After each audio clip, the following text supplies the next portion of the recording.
In life, we encounter people every day, all of whom have stories to share. We rarely take the time to ask people their personal stories, many of which will touch, move, and inspire us in some way.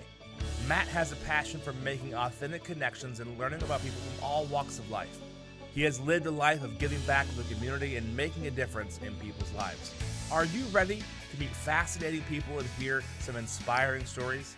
The Matt Hilton Show will introduce you to a world of possibilities you never knew existed. Sit back, be present, and enjoy. Here's your host, Matt Hilton.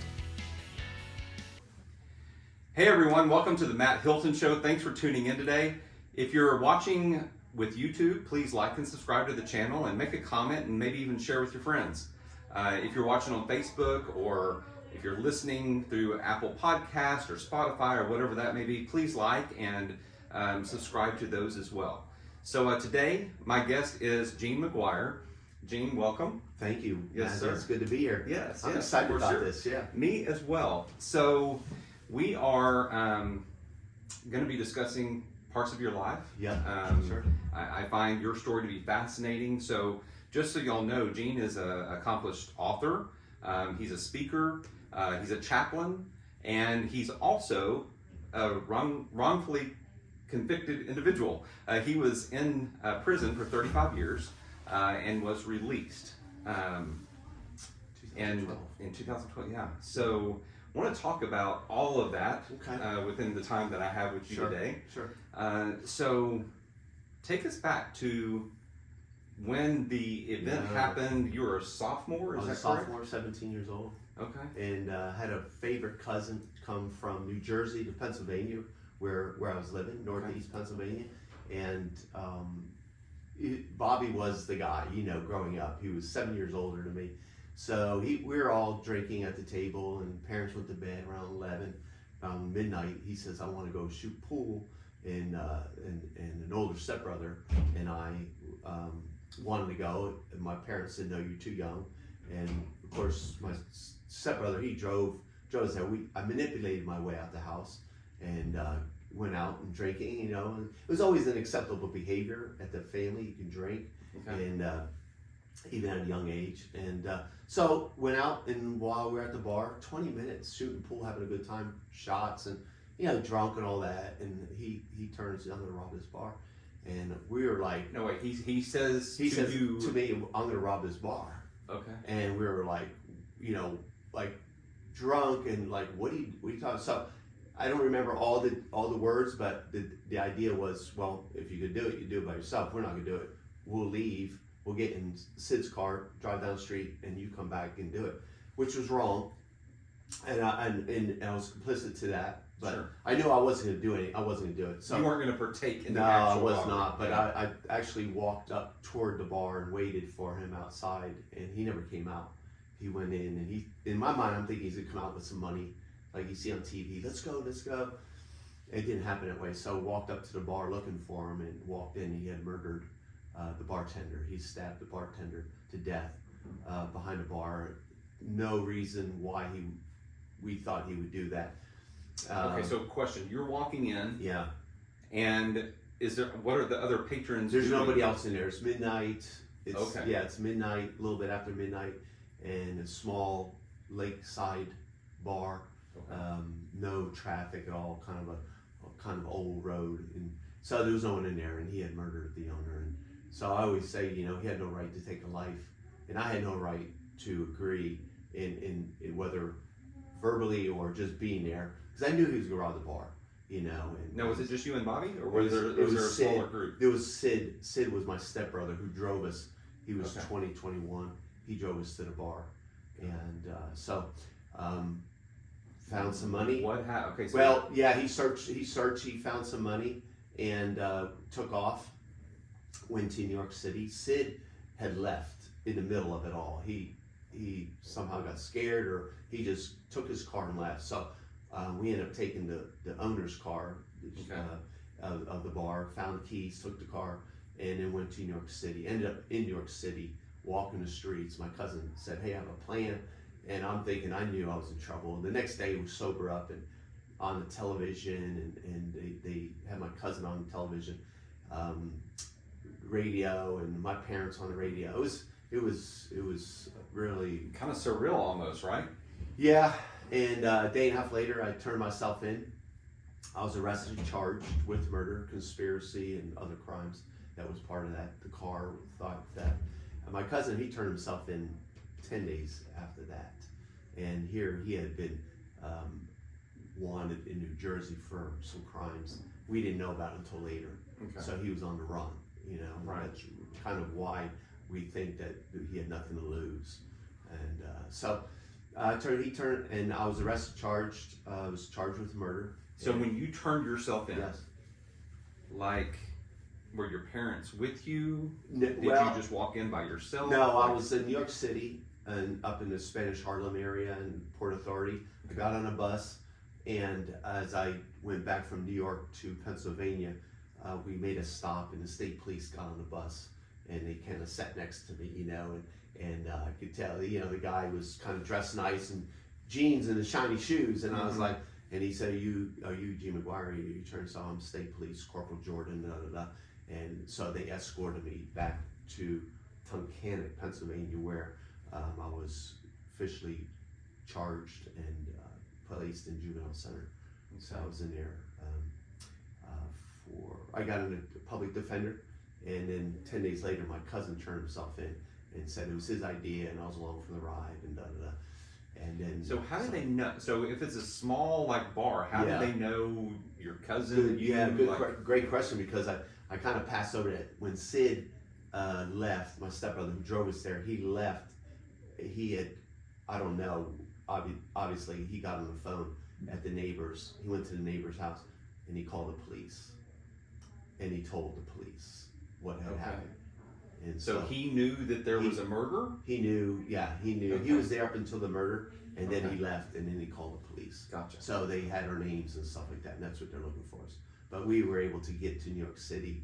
I just followed my cousin. Right. And So Gene, when you're at the police and they're interrogating, I'm assuming you're in the room, like the movies or whatever, right? And they're interrogating you, asking questions.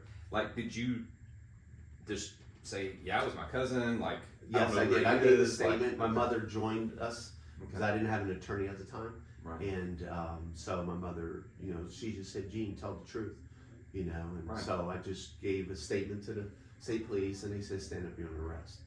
And so that's the kind of the process. It wasn't good cop, bad cop. I just kind of shared what had happened, and then they took me to a juvenile center where I was there for 9 months going through the court hearings. I was certified as an adult, and then I was sentenced, kind of fast track.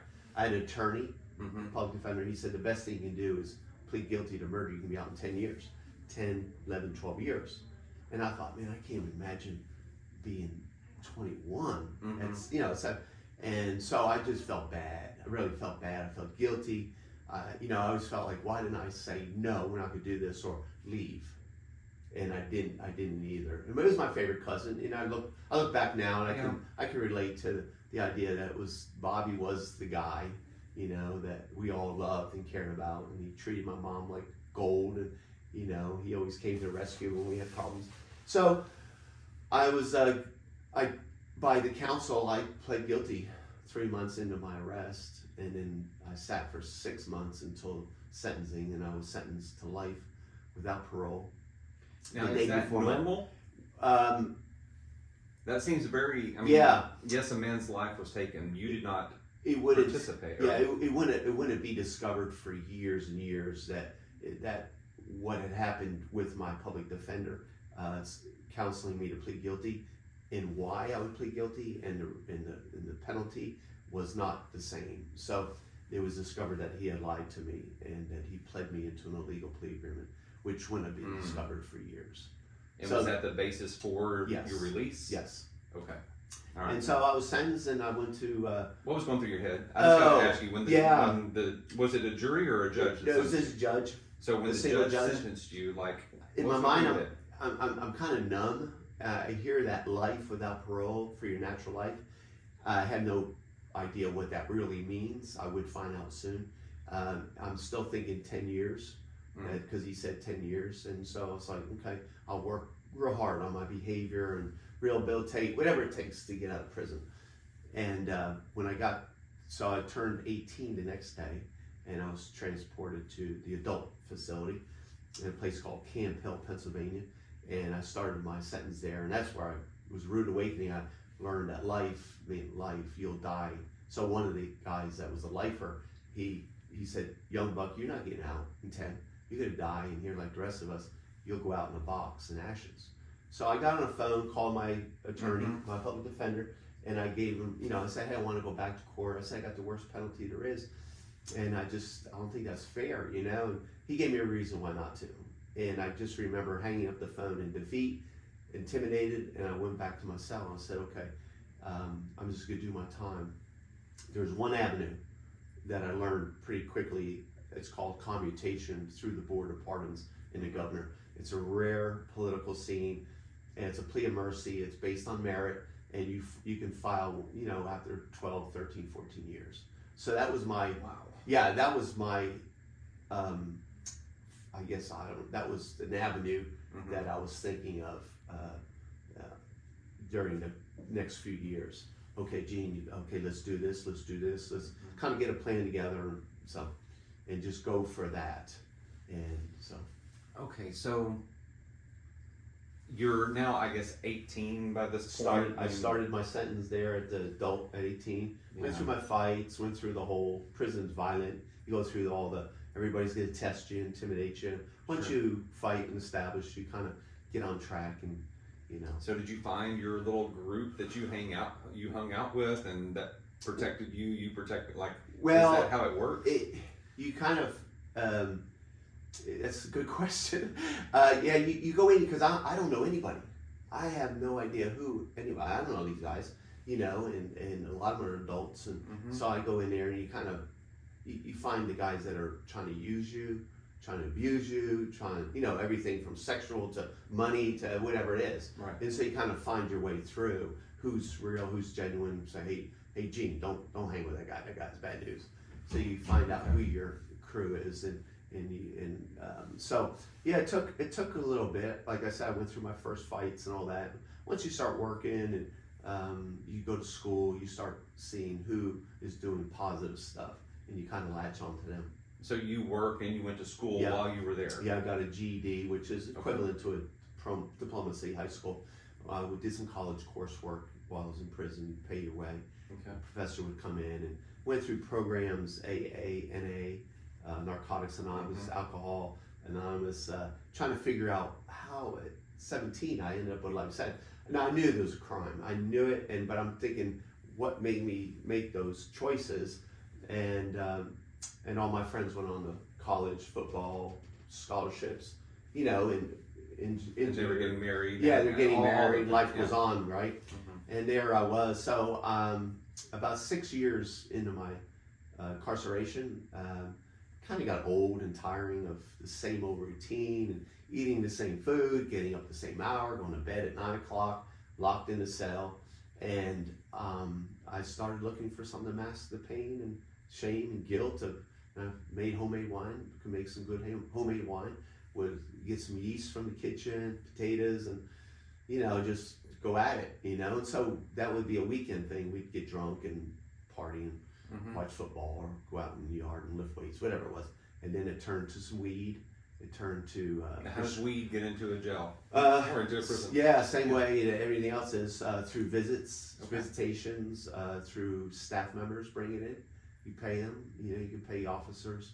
I had a friend of mine, he would pay an officer his mortgage for the month, and the officer would bring drugs in, up to meth, cocaine. So that's what I was kind of like, hey, this is fun, this is kind of escapes I can avoid, and for about 3 years, I did that for about 3 years. So that was like year 6 through 9?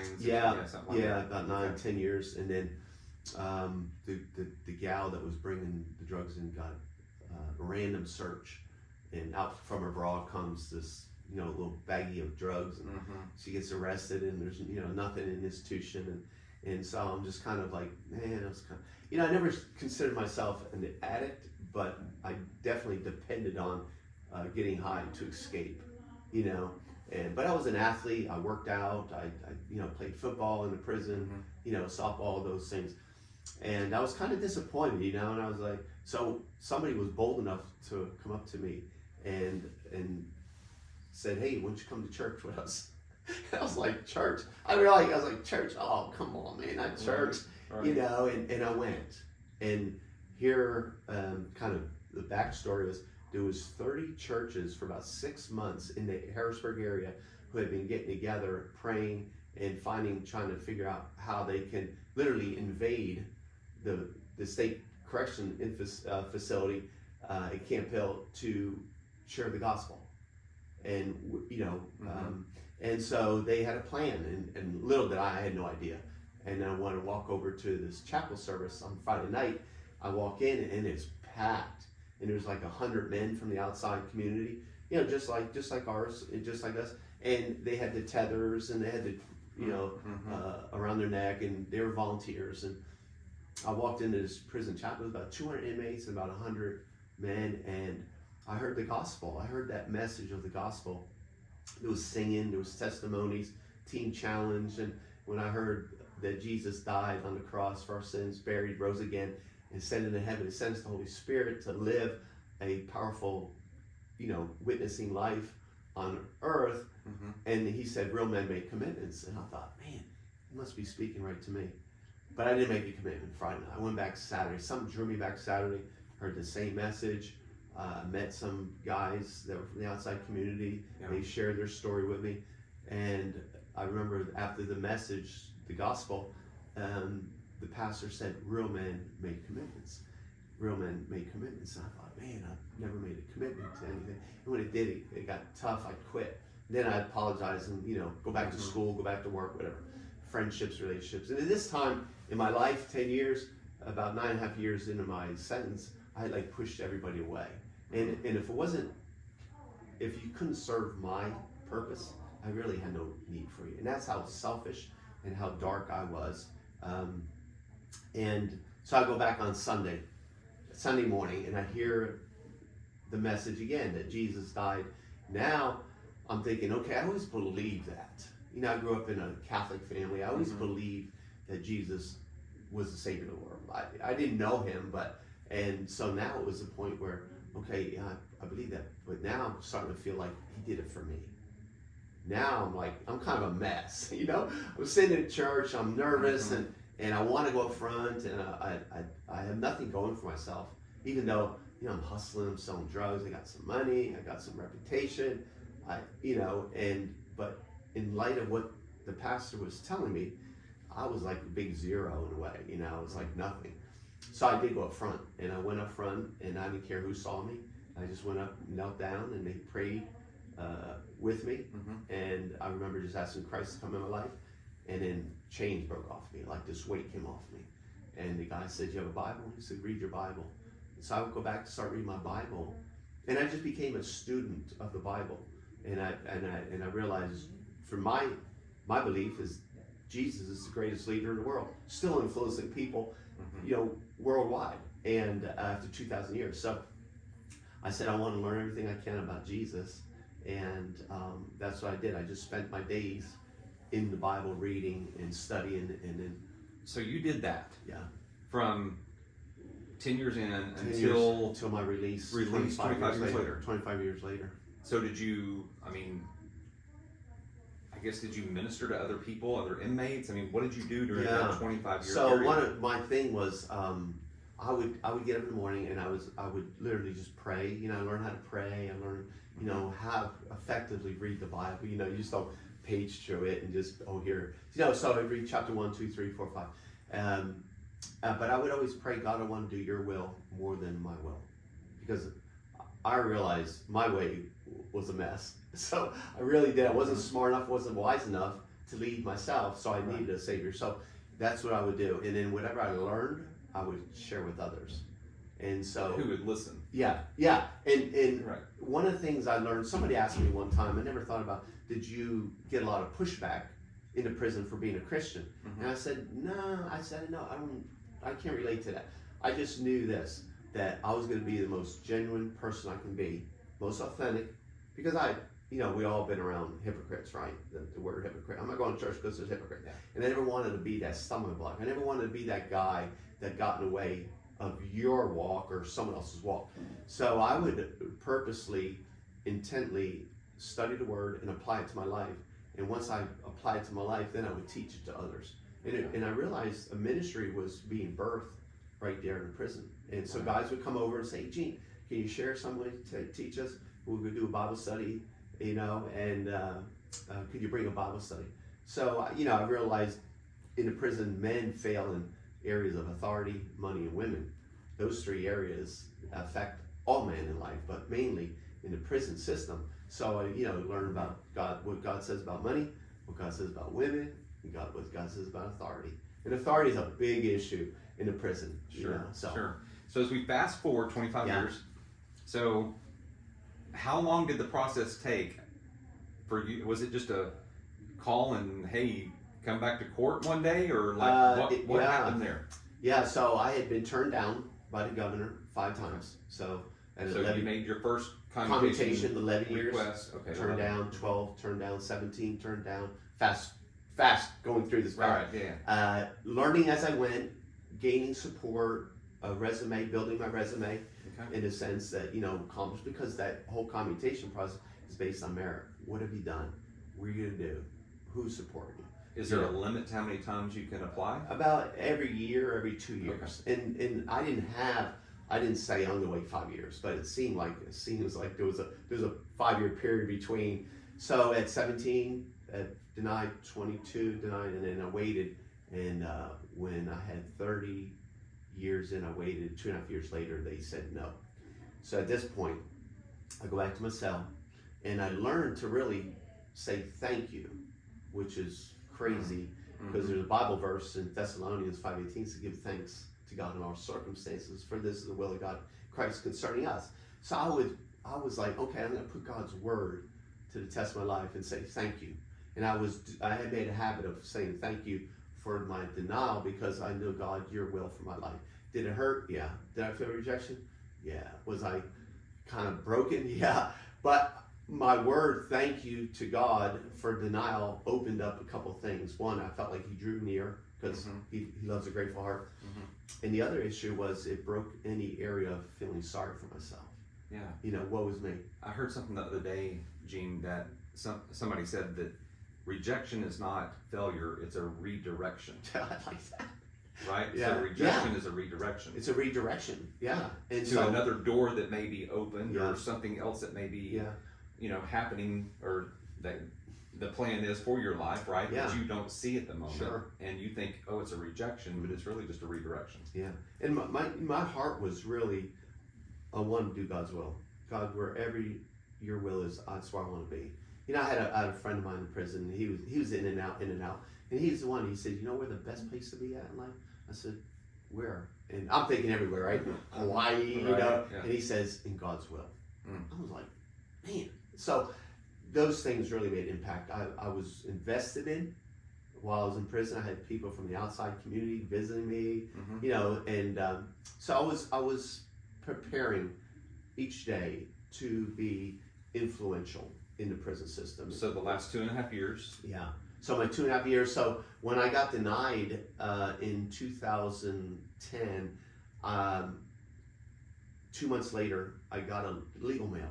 They called me, Gene, you have legal mail. Like the officer at the desk. I don't have legal mail, because I never appealed my case. I lost appellate rights. I couldn't get back into court if I had a song and dance, right? So that was dead to me in a sense. So they say you got legal mail. So I opened up the legal mail, and there's an attorney in Philadelphia responding to a new Supreme Court ruling called Graham versus Florida. It dealt with juveniles who were sentenced to life in prison without parole, who did not kill, who did not intend to kill, and did not know. And it fit my case. So this guy sends this petition and letter. He says, here's the petition. We can't represent you, but you fill it out and you submit it to your county judge. Now, obviously everybody in my county has been passed away, and everybody there is new. So I filed my petition, and I'm thinking, but so did 479 other juvenile sentence inmates in Pennsylvania. Whoa, okay. Out of 5,000, 10% of juvenile. They all get denied.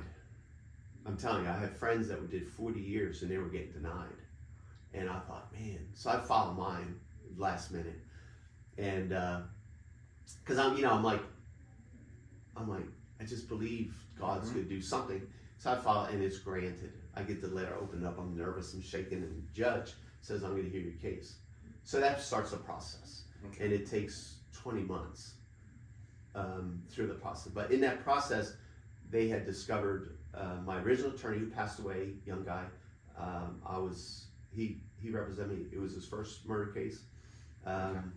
I don't think anything he did was malicious. I don't think anything he did was ill. I just think he was so under schooled and undereducated in this area for a juvenile. Sure. So they contact me and say, hey, we feel your attorney lied. We have evidence that your attorney lied. You have an illegal plea agreement in place, and you have an unconstitutional sentence. And so we have to get a DA to agree, and this is my new attorney. Yeah. And we have to get the judge to agree. He's a new judge, he's tough. So this what What do you have to lose? Yeah, and I had no idea. This is all virgin territory for me. And so, the days go by, the weeks go by, and other inmates who are filing and get denied. And so I'm already moving forward, and a lot of the inmates would come to me and say, what'd you do? And I was like, I prayed, I don't know. I don't have any special legal talents here. because everybody's case is separate. Everybody's different, So I go back to court. They review it. They hear the case. They said, well, we're going to respond in about 6 months. So in April of 2012, I go back into the courtroom, shackled and chained, had a chain around my waist, handcuffed, shackled, had an orange jumpsuit on, and they vacated my life sentence. They agreed that my life sentence was illegal. I should never have been sentenced to life. And the DA had said that you had spent 25 years over any sentence you should have received. And you should be So the separated. 10-year part was right. Yeah. That you were originally told. Right. Right? But, yeah. So the 17 wasn't. And so I'm like just blown away, I'm there, I'm like, it's emotional. I have 50 friends and family members. Okay, so I have some questions. Yeah, that are cut me off. that are popping up because I'm like, okay, as you're preparing for this, I guess it's a new trial. A new or a hearing. Called a post-conviction hearing. Post-conviction hearing. Yeah. So as you're preparing for that, and as you're sitting there shackled, and you hear that your sentence has been vacated. Yeah. Is there a sense of fear at all? Of, I have spent twice the amount of time in prison than I did before. Sure. Like 17 years and then another 35, right? So 2/3 of your life so far has been in prison. Incarcerated. What is going through your mind as far, because the world has moved on outside. Sure like is. This thing here, like it wasn't around whenever you went to prison. Never saw one. Never saw a cell phone Until I was released. Yeah. There you go. Or didn't use one. Never used one. Never saw one either. So there are things that have happened. Mm-hmm. So are you just focused on hallelujah I get out, or is it I don't know that I want to get out? No, it was, so in your mind you're thinking, could it be out? Could I be walking through my town? Could I be at home? Could I be meeting with friends? And then you start drifting, am I going to sit down at a restaurant and eat, which I don't think I only did one. Am I going to go to the beach? Am I going to go to, whatever. Yeah. And all of a sudden you're out there thinking about this. It's great, but then you're like, whoa, let me get back to reality. I'm still incarcerated. So it was a mental struggle of hopefulness, and you're thinking of things. Sure. And you're hearing good reports. As far as they vacated my sentence, meant that I could never be a life sentence any longer. So I knew I could never have life, but I could have received 40 years, 50 years, whatever. They could have sentenced me. Okay. So there was a kind of a semi-deal in place that I told him, if you can give me a sentence, this was through my attorney, if you can give me a sentence that can give me a parolable sentence and allow me to spend time with my family, I'll take it. And so that was kind of in the works too. Okay. And so I go back in, and they of course, they vacated, and they're going back and forth. I think it kind of got a little, who's going to save face in this? Who's going to protect themselves? The DA. Mm-hmm. So there was a little talk in the hearing, and then the judge asked me to stand up, and I stood up, and he said, "You have anything to say?" And I apologized, took responsibility, and I thanked everybody for investing in my life.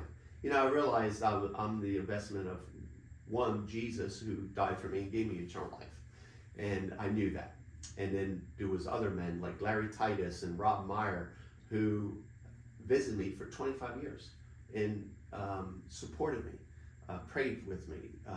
Like I said, so they were very much a part of my life. So I thanked everybody, and then I sat down, and about a minute went by, talked the judge, and then he says, "Okay, stand up," and he goes and reads a statement that had been prepared. I found out later that it had been prepared like months earlier, and he begins to read that the defendant, G. McGuire, before the court, having served 34 years, 9 months, 15 days, is sentenced to 34 years, 9 months, 15 days, time served, released, effective this date. Wow. And and I like bust out crying, and I mean, I was bawling, and I remember the snot and the tears on the desk, and my attorney pat me on the back, and I can hear the applaud in the gallery, people clapping and shouting, and it got real quiet, and then someone said, "Unshackle him, release us from his chains, and free man." That's the title of the book, Unshackled. And so they come over to unshackle me, sisters climbing over chairs to get to me, and it was just celebrating and tears and just friends from high school, their kids, they're 16, 17 years old. Sure. They were there, and they had been visiting me. So we had a close-knit friendship and family with a number of friends. And so what was it like for you assimilating after you were released? Like, what was the hardest part? The hardest part was probably making choices and decisions, because in prison everything is pretty much done for you. Now you can decide to get out of bed or not, but when you can leave your cell, what do you eat, what do you to wear, when do you go to yard, when can you use a phone, when can you mail a letter, all those things are decided for you, and there's probably dozens more I can mention. So, but I was the guy that I would get up early, and I would try to be proactive in my life. I read a lot of books, and being proactive is the thing, and so I never felt trapped by someone else deciding my life. I was going to read my Bible. I didn't have a pastor tell me, "Hey, read this chapter." I was going to do it on my own, right? So when I got out, making choices and decisions was kind of tough. It was new for me. Yeah. Can I choose this? Can I choose that? Can I have that instead of this? And I noticed that at restaurants, of course, everybody eats out, especially in Dallas, Fort Worth. So I moved to Dallas, Fort Worth a month later after my release. I had friends down here that gave me an opportunity to work in the ministry and start life down here. And so I remember going shopping, and I'm looking at the aisles of food and the cereals. And I texted a friend of mine, I took a picture on this little flip phone I had. I took a picture, and I sent it to her, and I said, "Oh my goodness, all these choices, just in cereal." And she goes, "Welcome to freedom." And so and those are choices that we take for granted, right? Or at least I know I do, right? Sure. I know. Full aisle of cereal choices. It's like you had one choice at the prison. It was Cheerios.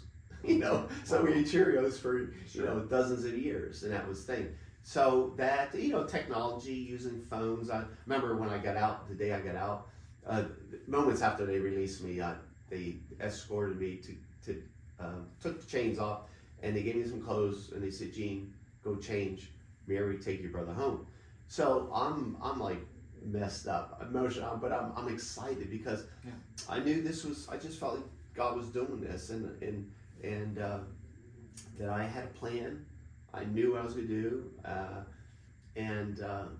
Did you know you were going to write books? Did you know that you were going to become a speaker? I mean, well, I knew I just liked to share my story, my testimony. I like doing small groups, Bible studies, mentoring men, and I just felt like that was what God had me doing effectively. So when I got out, and I always thought about doing a church when I get out. That was my thoughts all along in prison. One day I'll be a pastor of a church. I love the word, love to minister, love to mentor, evangelize, all those things. So when I got out, I saw how many churches there are. They don't need no more churches. They don't need, but we're in the Bible Belt. Yeah, and I was like, so what do I do? So I did roofing for a year. My buddy James Lozano, I did that with him, and he kind of hired me and said, come with me as I travel and spend time in hotels. He said, when I work on buildings, I want you to go work on hearts of the people, encourage the people whose buildings are messed up with hail and all that. So that's why I did that for a year until I was traveling speaking all year, California to Florida to Pennsylvania, a lot. Every month I was someplace speaking. Somebody would invite me to come share my story and testimony. And I was at an event and I met Paul Vineyard, who is the owner of Babe's Chicken Dinner House. Okay. And he heard my story, heard my testimony, and he offered me a position as a chaplain for his company. So he has 13 restaurants, 1,800 employees, and he's a Christian, and he sees this company as a means to raise up leaders. So I want to hire you as a chaplain pastor. He said, oh, when you speak, the young kids really listen to you. So he brought me on. I said, well, let me pray about it, Paul. Yes. Right. So he brought me on, and I've been doing that for a little over 10 years now. And I spend my day. I love Babe's, by the way. Oh, I know. Their food is so good. It's so good, right? And shout out to Babe. Yeah, and the Vineyard family, Paul, Joel, and Tiffany, they are as good as, if not better than the food. I mean, they are true servants of the Lord, and they love their company, they love their vendors, they love their employees, they love, their customers. So I love doing that, and that's kind of. It didn't happen all at once. I kind of had to figure things out, pray about it, ask advice. I knew that when I got to Dallas, I was like, they don't need more churches. So that was easy. When you know what you don't want to do, that helps, right? Yeah. And so as a chaplain, yeah, is there something that stands out to you that you have, someone that you, without disclosing details or names or whatever, but is there someone that you have ministered to, mentored in that position that really stands out to you? Just all kinds of great stories. The one in particular, she was a server at the Sanger location, and she was going to school. She wanted to be a teacher. So I kind of knew her over the years and saw her graduate. Attended, she got married. I was there at the wedding and as a guest, and so I kind of saw her, growing up and becoming this woman and becoming this teacher. And so as she was working there, Babe, she trusted me. She said, hey, I have a relative in the hospital. Could you pray for me? And I said, yeah. I said, come on, sit down. And she sat down and I prayed right there. At the restaurant, she's working and there's people around us, and I just prayed for her and her family member, and I got done. And I remember her eyes were like this, real wide, and I said, what? And she goes, I didn't think you'd pray right now. Oh. And I thought, so I would hope that when people ask me to pray for them, I can do it right then, because a lot of times you forget. A couple days later, you're like, whoa, I forgot to pray. And that still happens. So, but I think my investment is short. I have a short period of window. I have a short window to invest my life in my story, in what God has said to them and wants for them in their life, because they're going to move on. There are a few workers who have been there over the years, and my one friend, he came to know the Lord through the chaplaincy. He got baptized, and we see that throughout the year. People make a commitment, and but there's always those moments of just investing at that time. We can do hospital visits. I've even officiated about 6 of the weddings for the young ladies. Yeah. They're like, Gene, could you do our wedding? I was like, oh my goodness, I'm crying, bawl my eyes out, because it's fun to, spend 4 years with them through the high school. Sure. They go to college, they meet the potential husband, and then they get married, and they say, hey, would you come, do the officiating for the wedding? I'm like, oh my goodness, ask anything. So what item did you bring to share with us today that brings you joy? So obviously, while I was in prison, I learned relationships are the most important thing in life. You probably agree. Yep. Projects and accolades and trophies and plaques, which is okay. Put them up, celebrate them, but they're not eternal in a sense. Relationships are, or friendships are. So these guys, this is a picture from 2005 of a number of the men that some are still incarcerated doing life, but some of them have been released. And these are the guys that I was able to invest and disciple. And a few of them are already still there, and I get to support them financially, send them books. So what I'm doing now is I have a lot of YouTube videos out there where I'm speaking at, and I'm putting them on DVD. This is kind of old school. Putting them on DVD, and then send them to the prison so the chaplain can show the inmates. Have you been back to the prison? No, but I will be in February. So I finally, you're waiting, patience is, so macro threw me out, long suffering, right? And I've been praying, and so a couple months ago we have approval to go into the Camp Hill prison, where I started in 1978. So I'm gonna be back there in February. I'm gonna be doing their church service on Sunday. Oh, okay. Yeah, my friend Rob Meyer and I, we partnered together, and he's one of the guys that had visited me, and he just wants to serve, and so he's organizing this with some other businessmen, and we're everything from raising funds to get there to do it, and support and all the other things that we're doing to go back to that prison. It hasn't really even settled in yet. Sure. The fact that I'm walking back in to the place that I started in 1978. Yeah.